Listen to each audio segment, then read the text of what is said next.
The 100th Regiment of Foot was raised in Ireland in 1804 for service in the Napoleonic Wars. After a few weeks, Lieutenant Colonel John Murray was appointed to command. He was to remain in this post for most of the regiment's active service. The 100th were transferred to Nova Scotia in 1805, with 271 men being lost when the troopship Aeneas was wrecked off Newfoundland. They were then stationed in Canada proper. In 1807, Colonel Isaac Brock, then serving on the staff in North America, reported favorably on the regiment while they were serving as garrison for Quebec City, and commented, "The men were principally raised in the north of Ireland, and are nearly all Protestants. They are robust, active, and good-looking." During the War of 1812, the regiment served on the Canadian frontier. A detachment was present at the Battle of Sackett's Harbour in May 1813.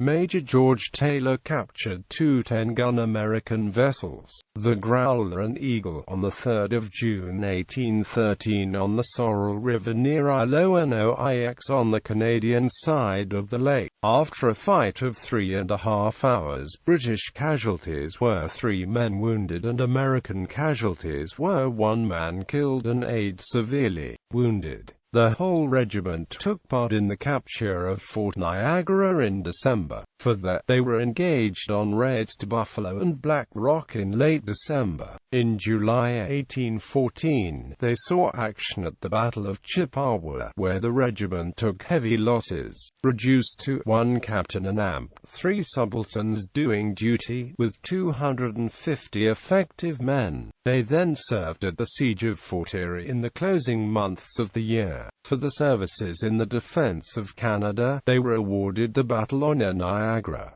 The colonel of the regiment was Brig. Sir Frederick John Falconer, B.T. In 1816 the regiment was renumbered the 99th Foot, then withdrawn to England in 1818 to be disbanded at Chatham. As the Napoleonic Wars ended, England was faced with thousands of returning soldiers. Rather than having them all return to England and Ireland, many of soldiers of the 100th Foot were offered and accepted land grants in Upper Canada. The largest settlement from the 100th Foot was in Richmond, Ontario, the predecessor to Ottawa, Ontario. The later 100th Foot. The 100th Regiment of Foot was raised in Canada in 1858 and declared the successor to this regiment in 1875. It was amalgamated in 1881 into the Prince of Wales's Leinster Regiment, which itself was disbanded in 1922.